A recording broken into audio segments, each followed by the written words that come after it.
Well, we'll now take a look at a new investigation published by the Electronic Intifada about what really happened on October 7th. We reveal how an Israeli general ordered tanks to fire on a house with Israeli civilians in it that day in kibbutz Be'eri, and then tried to cover the incident up with a fake story of heroism.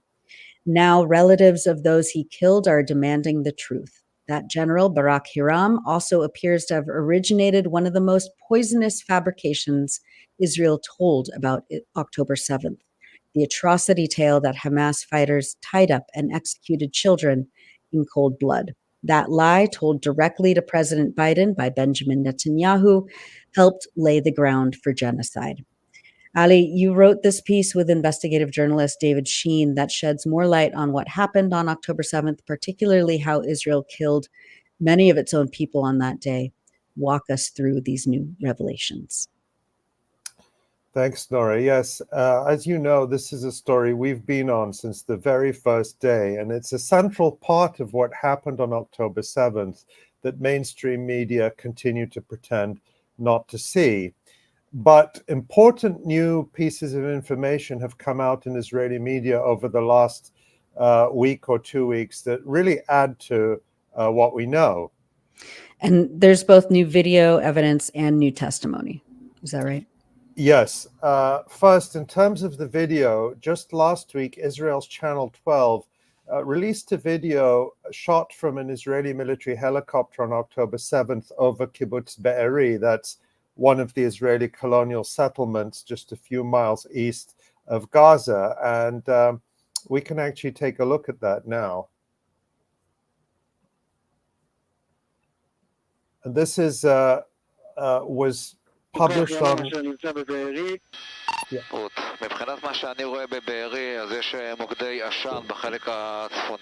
בפעם הראשונה מאז ה7 באוקטובר, אנחנו מקבלים הזדמנות נדירה לראות מלמעלה את הטרגדיה של קיבוץ בארי, כפי שהכוחות ותושבי הקיבוץ ראו אותה בזמן אמת.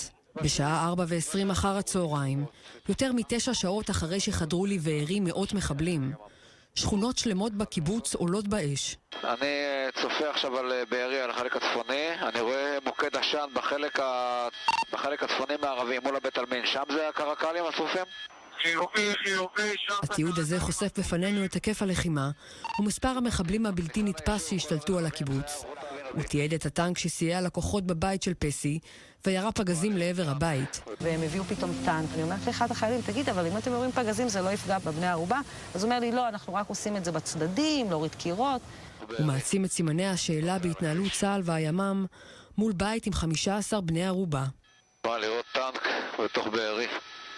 עושה על הכביש. הופה, היה שם איזה ירי. So what you see there, there's a lot of smoke rising. We'll keep running the video while I speak from houses in the kibbutz. But now for the first time, you actually saw the flashes in the video. You see an Israeli tank rolling through the streets of the kibbutz and actually firing a shell into one of the houses. And the woman you see there speaking briefly is Yasmin Porat. And I think a lot of people will remember that name. I'll come back to Yasmin in a minute. But what I want to emphasize here is that what we know is this was not the only tank used in kibbutz Be'eri on October 7th, and this was not the only shot fired. It's just the only shot that so far we've seen on video. As David Sheen and I write in our article, another tank showed up a short time later and fired towards that particular house, killing a number of the Israeli civilians there, along with all the Palestinians, or almost all of them, including the partner of Yasmin Porat and a little Israeli girl called Liel Hatzroni, and the husband of an Israeli woman called Dagan. There were, in fact, 15 captives at that house, along with several dozen Palestinian fighters, and all 15 of the Israeli captives were killed, except for Hadas Dagan and Yasmin Porat. Now, we already knew a lot of this from Yasmin Porat's early interview on Israeli state radio back on October 15th, which went viral after the Electronic Intifada translated it. Porat told about how the Palestinians holding the Israelis there had treated them really humanely and assured them that they would be safe. And you can see her again in this little clip talking about her immediate fears and doubts when she saw Israeli forces rolling up with a tank right outside the house where her own partner and the other civilians were. But it was indeed the Israeli forces who showed up and started firing heavily and who ended up killing everyone there, according to Yasmin Porat. Right. And now Hadass Dagan has spoken out herself. That's right. Earlier this month, she gave her first interview to Israeli television, along with relatives of some of the other Israelis who were killed at that house when the Israeli tanks opened fire. So here's just a short clip of Hadass Dagan speaking to Israel's Channel 12, and this was on December 9th. נוראי, ואני לא מצליחה להזיז את הרגליים. היה לי ברור שיש פה טנק. זה היה ברור לי לגמרי. אני נפגעתי ועדי מהרסיס של הפגז של הטנק. כי זה היה ממש באותו רגע. Yeah. And there you see that. Yeah, go ahead. Yeah, well, we've also learned more about the Israeli officer who ordered that particular tank shelling. He's Brigadier General Barak Hiram. What did you and David Sheen find out about him? Yeah, General Barak Hiram is a fairly senior Israeli military officer. He's held a number of prestigious commands and has in fact been named as the next commander of the Gaza division. That's the same Israeli division that was supposed to guard the perimeter around Gaza, but which was virtually destroyed and simply collapsed when attacked by the Palestinian resistance on October 7th.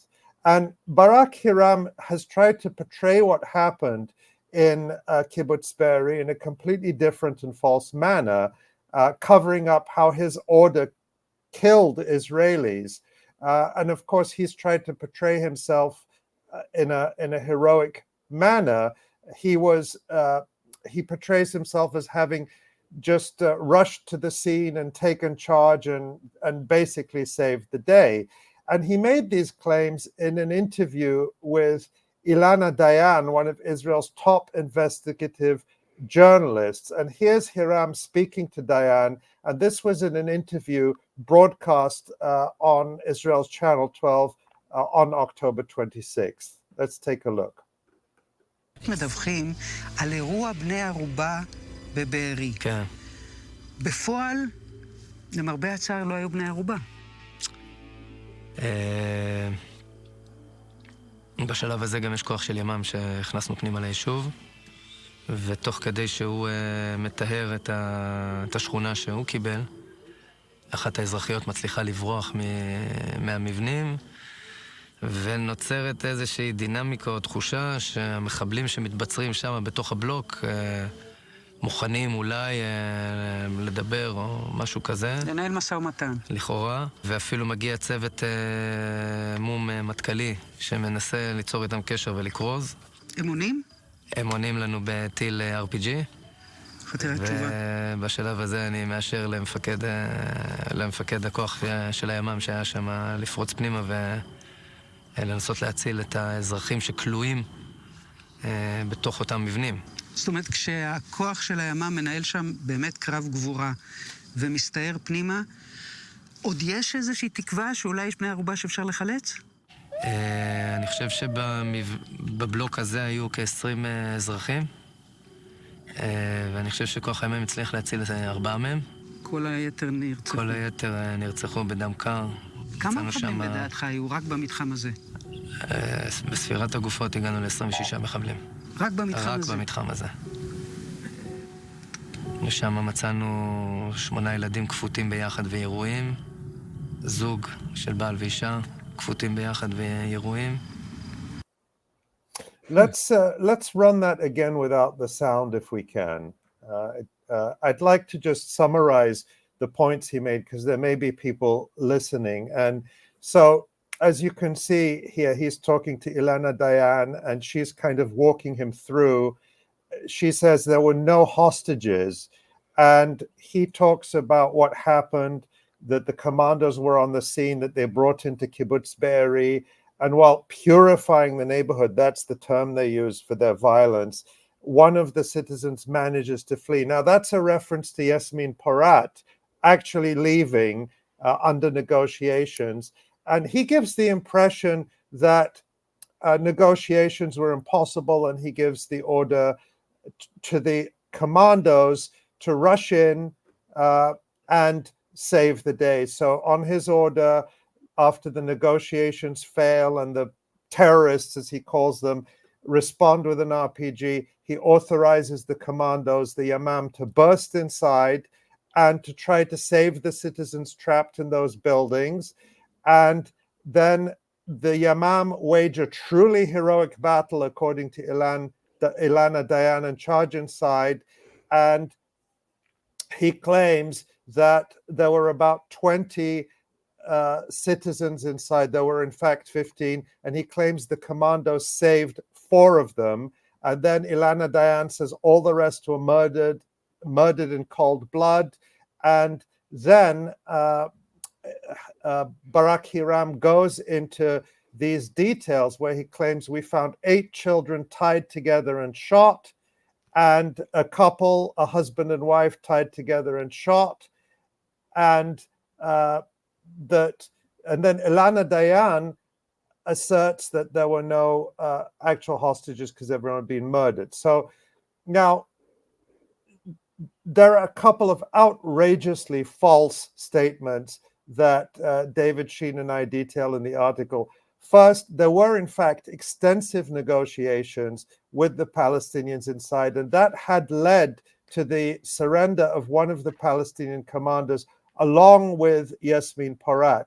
And there was another officer on the scene who was arguing with Hiram that force should not be used at that point anyway, and that negotiations should continue because, as we had seen, Yasmin Porat and this Palestinian had come out due to the negotiations.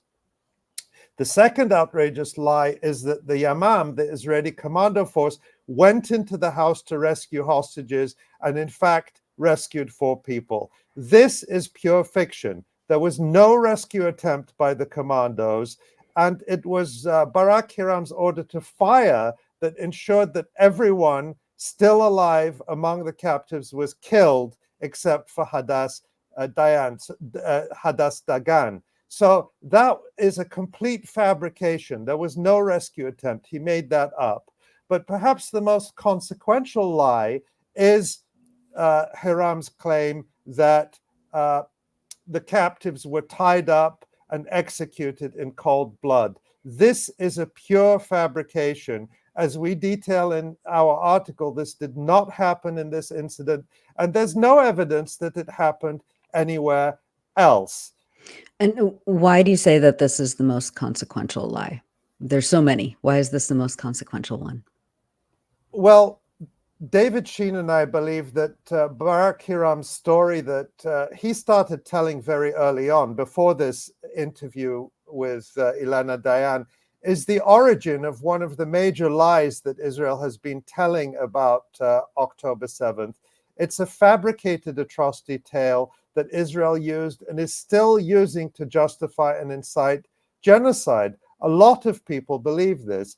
And here's Israeli Prime Minister Benjamin Netanyahu speaking on October 9th. So this is very early on. Let's take a look. The savage attacks that Hamas perpetrated against innocent Israelis are mind-boggling. Slaughtering families in their homes, massacring hundreds of young people at an outdoor festival, kidnapping scores of women, children, and elderly, even Holocaust survivors.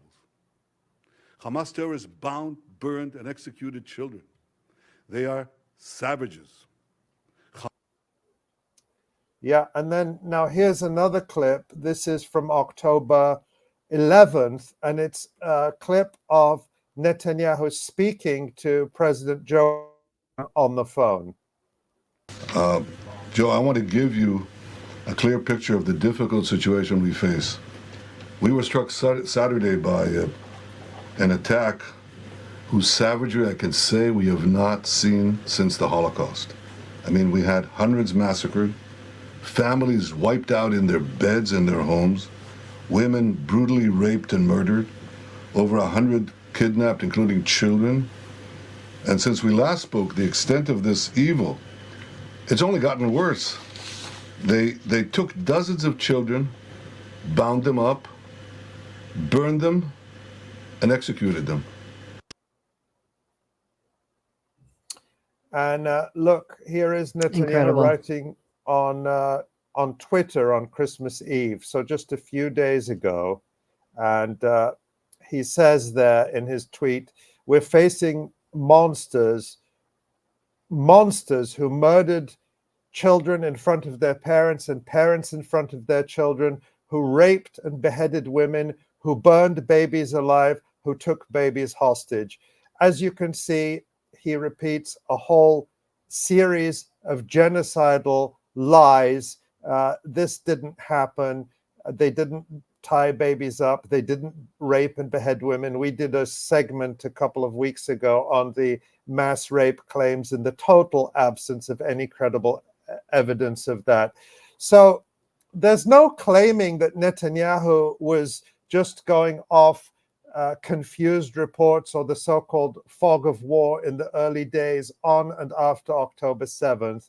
His latest statements show that this is a deliberate campaign of lies, of incitement to genocide. And right there under his tweet that we just showed, you could see that other users of X or Twitter were posting notes pointing out that these are lies. So that's just one of the ways that people can try to point out the truth.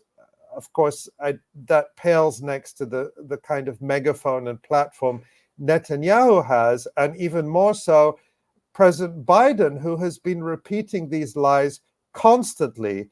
The difference, I think, between Netanyahu and Biden is that Netanyahu knows he is lying, while Biden probably believes these lies. Of course, that's not an excuse. I think it's just the reality of the severely degraded capacities of the so-called leadership in the White House. Yeah. What about any fallout over this inside Israel? What can you tell us about that? Yes, as I said, relatives of the Israelis who were killed by General Barak Hiram are demanding an investigation. They were interviewed by Channel 12 and publicly called for an investigation. They said, we don't know what happened here. We don't know why our loved ones were killed, who gave the order to open fire, and so on. But there really has been a closing of the ranks within the Israeli leadership. There was a big story about Kibbutz Be'eri just a couple of days ago. This was on December 22nd. And it's mostly a whitewash, which is what you'd expect from the New York Times.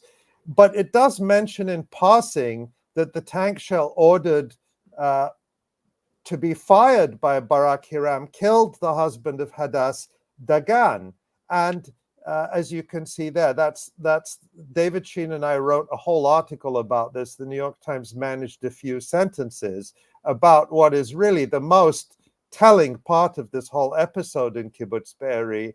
And that New York Times report, whitewash though it is, prompted some criticism in Israel. But we've seen major figures, including former Prime Minister Naftali Bennett and even Israel's military spokesperson, John Conricus, have come out to publicly back Barak Hiram. So he has a lot of support to cover up this crime. And it's doubtful that there'll be any real accountability within Israel, at least for the foreseeable future. Of course. Excuse me. But Ali, this tank shelling at Kibbutz Be'eri just an isolated incident? Was it some kind of aberration, or is there, a bigger story here in terms of Israel killing its own soldiers and civilians on October 7th, knowing about it, and of course covering it up? Yeah, that's a question a lot of people ask, and they say, "Oh well, this is just one little incident. It's still have all these hundreds of people who were killed by Hamas. So this little incident doesn't change the picture." But even in Kibbutz Be'eri, the incident at the house where Yasmin Porat and Hadass Dagan were held, along with all those other people who were killed, is not the whole story. It's a part of the story we now know well because Yasmin Porat and Hadass Dagan lived to tell the tale, but it is not the whole story. As David Sheen and I write, we also know that Israeli forces not only used tanks in Kibbutz Be'eri, but Apache combat helicopters as well. And here's 𝐓𝐻𝐿 Tidhar, an Israeli rescuer who was in Kibbutz Be'eri that day, describing what he saw there. שלב מסוים אנחנו מגיעים לבארי, וכבר בצומת אתה רואה שם שברי מכוניות ואזור קרב. כדי לתאר לך את הסיטואציה, אתה יושב בקיבוץ בתוך מדינת ישראל, שאני מטייל שם בשבתות עם הילדים באופניים. אתה כל דקה יורד עליך טיל, כל דקה. פתאום אתה רואה טיל ממסוק שיורה לתוך הקיבוץ. זאת אומרת, לא הבנתי. מסוק צה"לי יורה לתוך קיבוץ ישראלי, ואז אתה רואה טנק נוסע ברחובות הקיבוץ, מצודד את התותח ויורה לפגז לתוך בית. זה דברים שאתה לא מצליח להבין, ואז Yeah, let's, if we can, Tamara, let's run that again without the sound, and I'm going to read the subtitles, because I know that there are some people who are just listening, and so just so they can read the subtitles, I'm going to read the subtitles of 𝐓𝐻𝐿 Tidhar, who is the rescuer who was there. Just let it run. Let's let the video run. This is 𝐓𝐻𝐿 Tidhar, who is there with something called the ATAM Rescue and Evacuation Unit. And I'll say more about that in a second.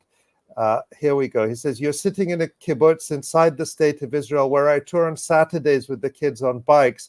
Every minute a missile comes down on you, every minute. And suddenly you see a missile from a helicopter that fires into the kibbutz. You say to yourself, I don't get it. An IDF helicopter firing into an Israeli kibbutz. Then you see a tank driving through the streets and firing a shell into the house. These are things you cannot comprehend. So then let's take a look at this photo from Kibbutz Be'eri. This is a photo from a news agency that we purchased the license to publish at the Electronic Intifada. And look at this. There's obviously no way Palestinian fighters could have caused such total destruction with the light weapons they had, AK-47 assault rifles and a few RPGs. Right. What about in other places aside from Kibbutz Be'eri? Right. Well, we know this was the story across the region on October 7th. Let me remind you that in November, an Israeli police source admitted that military helicopters shot at civilians at the Supernova rave, the desert dance party near Kibbutz Be'eri that Yasmin Porat and her partner had attended. And Nof Erez, an Israeli Air Force colonel, has even gone as far as to call the Israeli response to October 7th a mass Hannibal. That's an application on a wide scale of Israel's so-called Hannibal directive, a military doctrine that allows the deliberate killing of Israel's own people rather than permitting them to be taken captive. And that same month, Israel revealed that hundreds of unrecognizably burned bodies it thought were its own civilians were actually Hamas fighters, a clear admission of indiscriminate fire from helicopters on a massive scale. And earlier this month, the Israeli military admitted to immense quantities of so-called friendly fire incidents on October 7th, but asserted that it would not be morally sound to investigate them, as the Israeli newspaper Yedi'ot Ahronot reported. Mm-hmm. Moreover, Israel has faced huge international embarrassment and anger at home after its army admitted to killing 3 Israeli prisoners who had managed to get away from their captors in Gaza. We have links to all of these other stories in the piece that David Sheen and I wrote. the key thing here is that the truth has been coming out really in bits and pieces. But unless there is a full independent inquiry, we probably will not get the full picture. But we at the Electronic Intifada will continue to pursue the story as far as we can. Absolutely.